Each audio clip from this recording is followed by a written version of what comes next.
Ora, bom dia a todos. Eu queria começar por agradecer à organização o convite, aos colegas a presença, congratular também à organização pelo sucesso destas iniciativas e dizer que, para ter o palco só para mim, desculpem, arranjem um doente para ser chamado para Gaia, para Pedro Braga poder estar presente.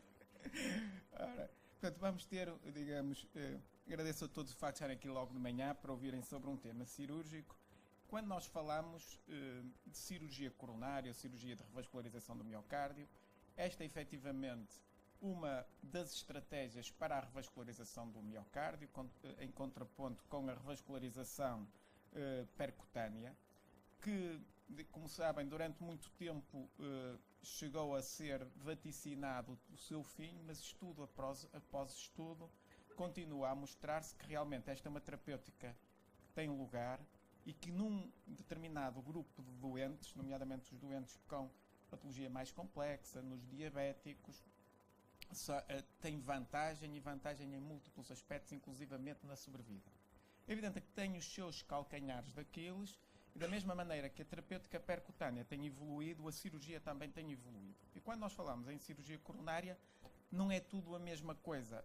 A abordagem clássica é uma mamária para a descendente anterior e depois condutos de veia safena, tipicamente condutos de veia safena, implantados na aorta, que vemos aqui, para os restantes territórios, seja da parede inferior, seja da parede lateral.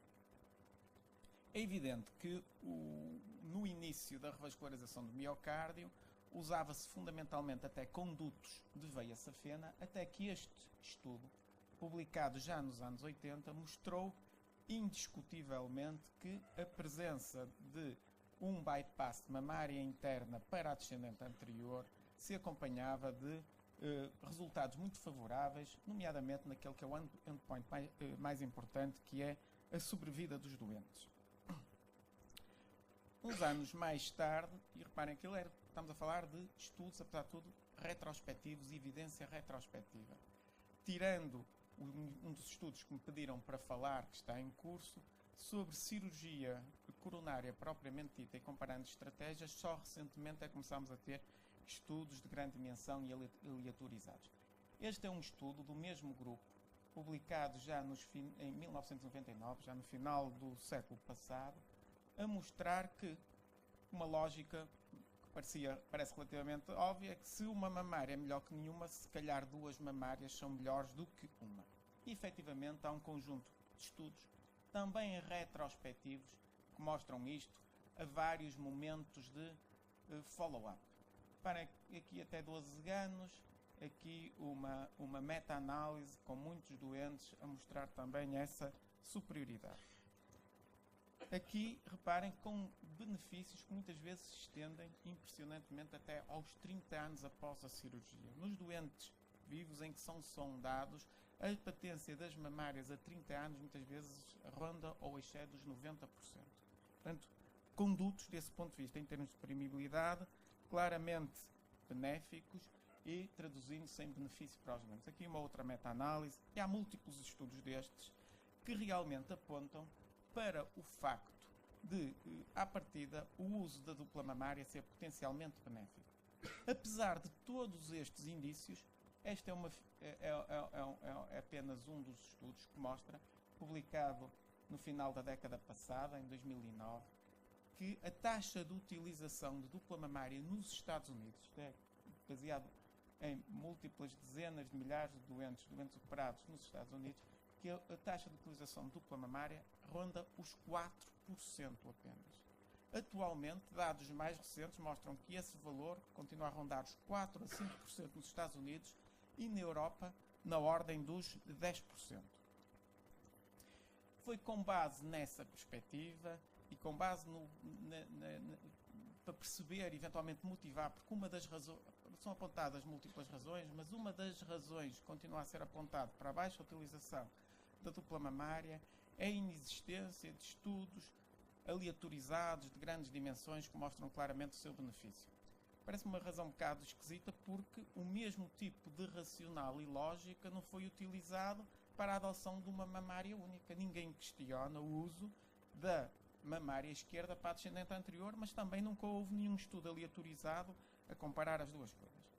Este é um estudo que começou em 2004, envolvendo 28 centros, 7 países, coordenado pelo David Taggart de Oxford, que se chama Art Trial e que foi um dos estudos que me pediram para falar aqui, em que basicamente aleatorizaram os doentes para dois grupos.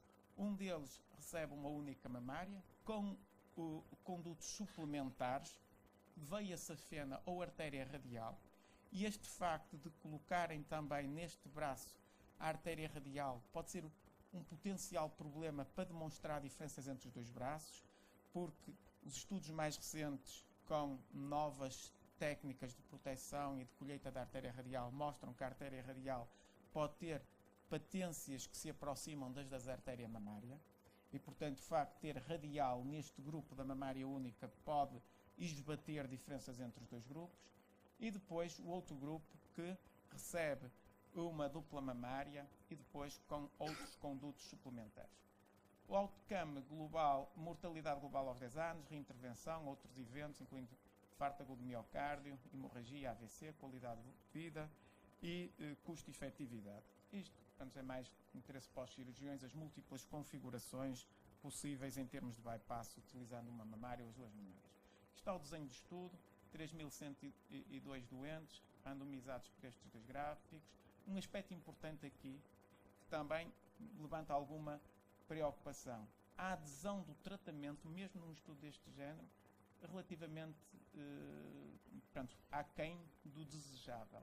Reparem que apenas 83% ou 83,6% dos doentes aleatorizados para o braço BIMA receberam efetivamente o tratamento. Depois tiveram cerca de 5% de perdas para o follow-up. O cálculo amostral era baseado, com base nos estudos retrospectivos, numa perspectiva de redução em termos absolutos de mortalidade de 5% no grupo PIMA aos 10 anos.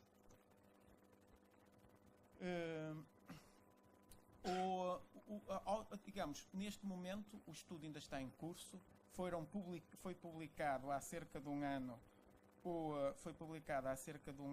os resultados aqui no New England Journal of Medicine, os resultados aos 5 anos. Tinha sido publicado no European Heart Journal em 2011 os resultados no primeiro ano, e ao primeiro ano não havia diferenças de qualquer natureza. Aos 5 anos, em termos de outcomes fundamentais, de outcomes primários e de outcomes em termos de sobrevida ou complicações cardiovasculares, não há diferenças. Há uma diferença em desfavor, portanto, aos 5 anos, em desfavor do uso da dupla mamária, de aumento de complicações da ferida external. As mamárias são responsáveis pela irrigação do externo e, portanto, a colheita das duplas artérias mamárias, e principalmente em alguns subgrupos doentes, sejam obesos ou diabéticos, pode ser acompanhada de aumento das complicações da ferida external. Podem ser superficiais, mas também podem ser profundas, com discência do externo e eventualmente até mediastinite, que são, portanto, nesse contexto, complicações potencialmente graves. Chama a atenção uma coisa, é que a mamária pode ser colhida de duas formas. Pode ser colhida esqueletizada ou esqueletonizada, portanto, em que se colhe apenas a artéria mamária e se preservam todos os outros tecidos, ou pode ser colhida por uma técnica que se chama pediculada, que é mais rápida e que envolve normalmente cauterização extensa dos tecidos adjacentes e do próprio externo, em que a mamária é colhida conjuntamente com a fáscia, com os músculos, com as veias, e, portanto, nestas circunstâncias, a devascularização do externo pode ser mais importante. Reparem que neste estudo 49% dos doentes colheram a mamária pediculada. Como dizia, aos 5 anos, mortalidade de todas as causas, infarto, AVC, angina, qualidade de vida, semelhante entre os dois grupos. Nos estudos por subgrupos também semelhante, parece haver aqui também uma interação com a idade. Há vários estudos, mesmo estudos retrospectivos, que denotam que o benefício do uso da dupla mamária se poderá ser mais evidente, por um lado, nos doentes mais jovens e, eventualmente, também em doentes com patologia mais grave aterosclerótica. Este estudo, e isto é uma avaliação digamos, secundária, que pode apenas gerar hipóteses. Parece haver aqui uma interação com a idade e que poderia eventualmente também esbater os resultados positivos e expectáveis com este estudo.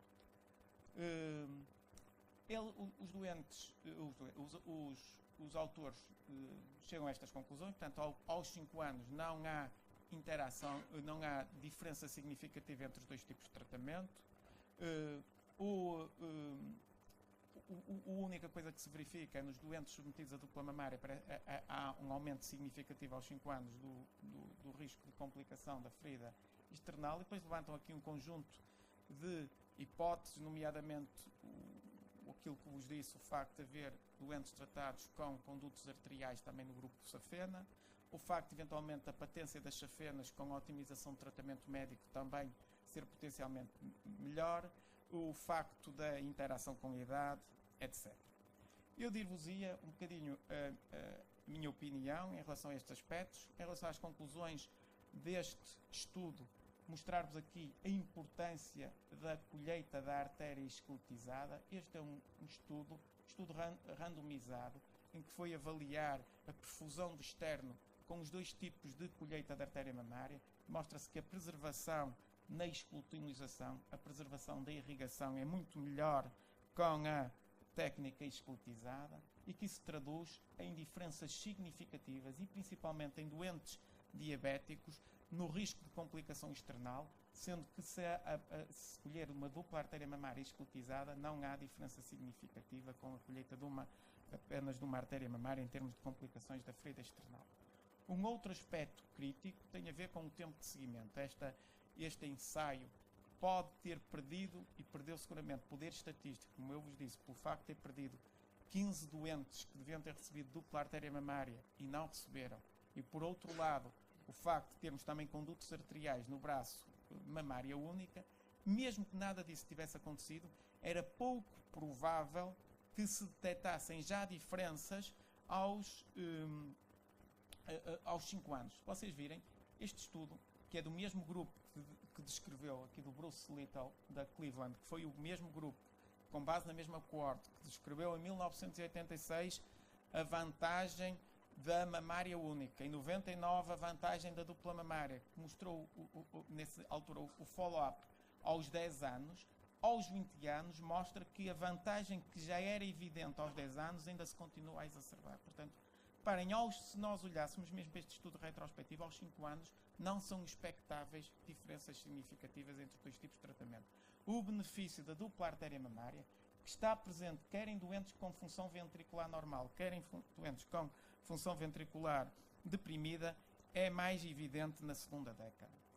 Mostrar-vos aqui que isso mesmo também conseguimos reproduzir, analisamos retrospectivamente a experiência no nosso centro hospitalar, comparando dupla artéria mamária com mamária única, com propensity matching, e chegamos à conclusão que havia uma redução de mortalidade aos 10 anos comparável àquela que foi observada noutros estudos retrospectivos, com mortalidade hospitalar semelhante, sobrevida a longo prazo aos 10 anos melhor com dupla artéria mamária, e no nosso centro com incidência de infecção da ferida external, que não é estatisticamente significativa, e se alguma coisa, portanto o valor em termos absolutos até inferior na dupla artéria mamária. Devo dizer que por rotina os cirurgiões que fazemos dupla artéria mamária no nosso centro, fazemos a preparação com a artéria esqueletizada, e portanto isso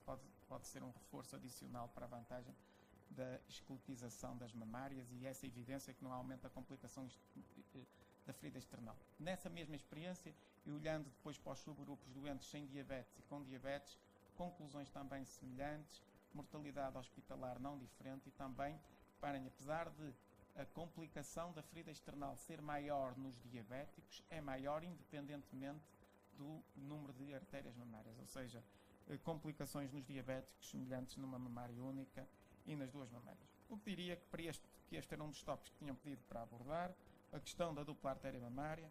Nós revemos-nos nas recomendações, reparem, as próprias recomendações dão uma classe de recomendação 2A, sendo que a dupla artéria mamária deve ser recomendada, especialmente nos doentes com menos de 70 anos. Há múltiplos estudos que mostram que mesmo nos doentes mais idosos isso é benéfico.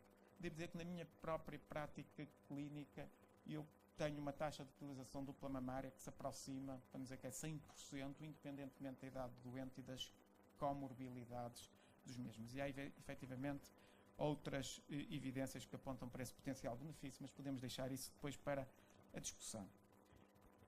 Chamar a atenção que nas próprias recomendações recomendam igualmente, com classe de recomendação 2A, a uso por rotina da colheita esclotonizada, e eu também me revejo muito nesta recomendação. O outro tópico dizia respeito à comparação entre cirurgia com e sem circulação extracorporal. Reparem, a vantagem, esta foi uma técnica que começou a ser desenvolvida nos anos 90 com a perspectiva de que a circulação extracorporal em si possa ter um efeito deletério. E sabe-se que há um conjunto de reações inflamatórias associadas à circulação extracorporal que aumentam a disfunção respiratória, aumentam o risco de insuficiência renal, aumentam o risco de discrasias da coagulação, de risco de transfusão de sangue e eventualmente até de complicações neurológicas. E foi nessa base que houve um entusiasmo muito grande no desenvolvimento da cirurgia com coração a bater, sem recurso à circulação extracorporal. Há múltiplos estudos retrospectivos que mostram vantagens nestes pontos que vos referi. Nenhum deles mostrou, exceto em subgrupos muito específicos do doente, vantagem. Portanto, na população como um todo, nunca houve nenhum estudo mesmo retrospectivo que nos endpoints a longo prazo mostrasse benefício, mas também não mostrou prejuízo. Há 2 ensaios clínicos. Eu, por razão de tempo, ia-me centrar aqui mais no coronary, que foi, embora no início me tenham pedido para incluir os 2, depois os artigos foram disponibilizados, incluíram fundamentalmente este. Eu devo dizer, aqui uma palavra em relação a esta Robbie Trial, que eu acho que podíamos discutir mais por uma questão académica de encontrar falhas graves num trabalho que, apesar de tudo, foi publicado no New England. Trata-se de um trabalho que admitiu como experiência cirúrgica, ou seja, muitos dos cirurgiões que fizeram a técnica of pump não tinham claramente experiência. Envolvia muitos internos de especialidade. Teve uma taxa de conversões de off-pump para on-pump inaceitavelmente alta, superior a 10%. Taxa de revascularização incompleta muito maior no grupo off-pump. Portanto, múltiplas evidências que claramente os cirurgiões envolvidos na cirurgia off-pump não tinham experiência suficiente, e isso foi acompanhado de um sem número de editoriais em relação a esta trial, sendo que o primeiro artigo foi publicado com os resultados há um ano, em que não havia diferenças significativas nos hard endpoints, havendo estes aspectos que vos tinha dito, nomeadamente maior taxa de conversões, que se poderia até traduzir em maiores complicações a longo prazo, mas isso não atingiu o significado estatístico, menor número de bypasses realizados, mas aos 5 anos já há diferenças com resultados piores nesta população em concreta, nos doentes submetidos à revascularização off-pump. Este outro estudo está mais bem desenhado desse ponto de vista, e ia-me debruçar sobre este, e depois, se quiserem colocar também questões acerca da Robbie Trial, podemos discuti-lo mais no período da discussão. Foi um estudo que envolveu 52 centros, 19 países, cirurgia de revascularização de miocárdio, 1 ou 2 ou 3 vasos. Procuraram, porque parece que a cirurgia off-pump poderá associar-se a maiores benefícios nos doentes de maior risco, portanto procuraram ter os doentes que tinham pelo menos um destes fatores, ou tinham mais de 70 anos, ou tinham doença arterial periférica, ou AVC prévio, ou doença renal crónica. Se tivessem menos de 70 e mais de 60 anos, deviam ter pelo menos um destes fatores.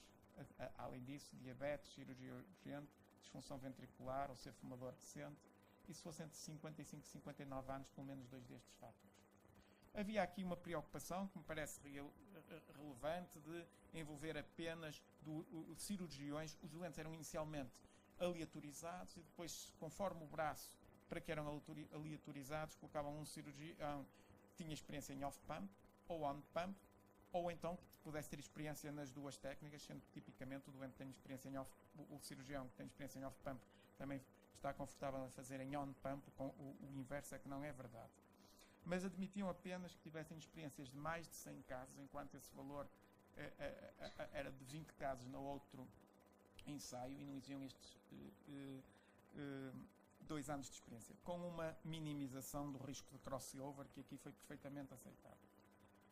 Como outcomes primário, tinha 2 outcomes primários compostos, um composto de morte ou AVC não fatal ou infarto agudo de miocárdio não fatal ou insuficiência renal de novo aos 30 dias ou aos 5 anos. Este estudo despede-se aos 5 anos, depois aqui com outcomes secundários, com custos e eventualmente outcomes secundários relativos à recorrência da angina, qualidade de vida, alterações na função cognitiva, etc. 4.700 doentes, poder de 80% para detectar 28% de risco relativo para o primeiro outcome primário e 90% para detectar redução de 20% no outro outcome primário. Apesar de tudo, detectar reduções relativamente significativas. Foi feita uma análise de acordo com o Intention to Treat e o que se verificou, reparem, pontos importantes, 98,8% de follow-up completo. Outcomes aos 5 anos, não houve diferenças significativas nos seus vários aspectos. No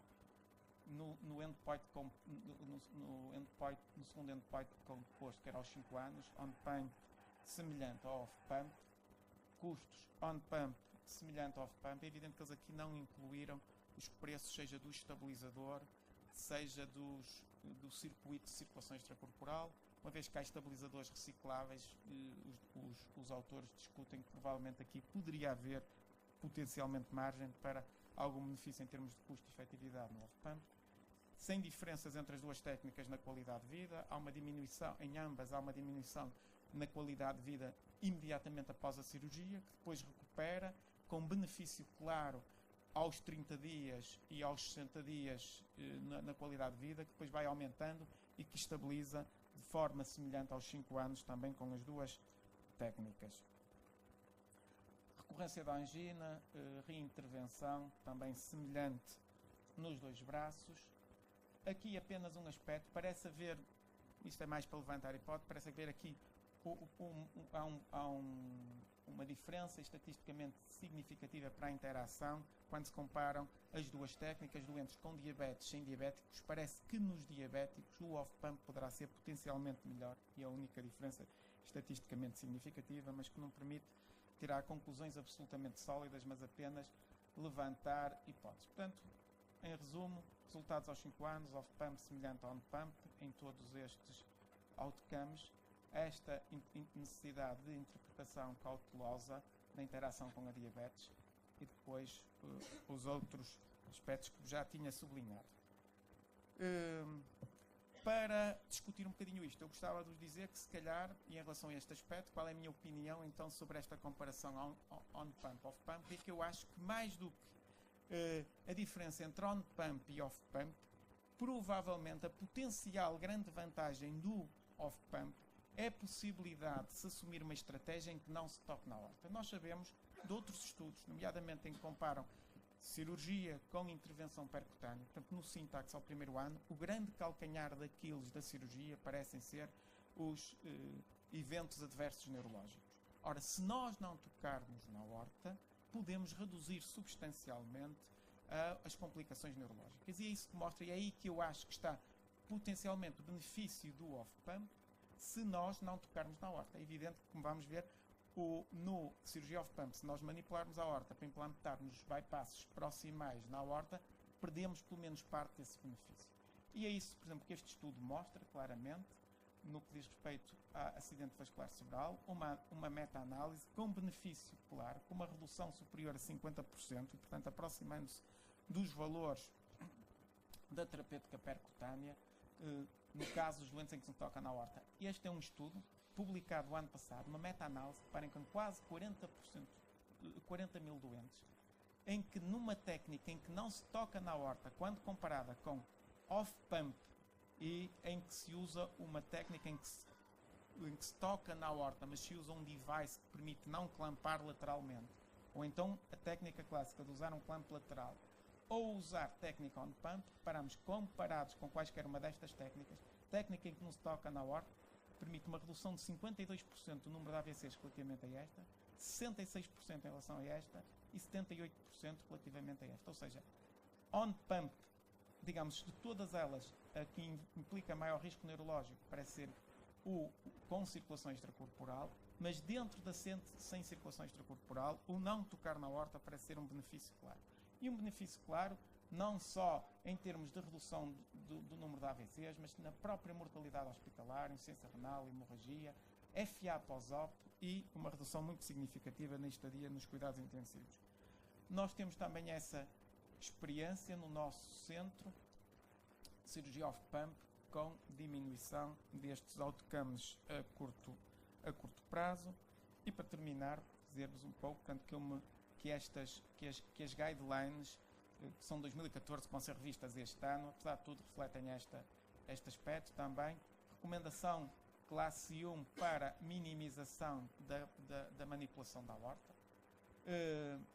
Que a potencial vantagem do off-pump nos doentes com maior risco cirúrgico e que off-pump e no-touch está recomendado em doentes com doença aterosclerótica significativa. E para terminar, porque normalmente todos os cirurgiões gostam de mostrar uma imagem, mostrar-vos que é uma cirurgia off-pump, o que é uma artéria esqueletizada, esqueletonizada. Reparem apenas a artéria aqui está.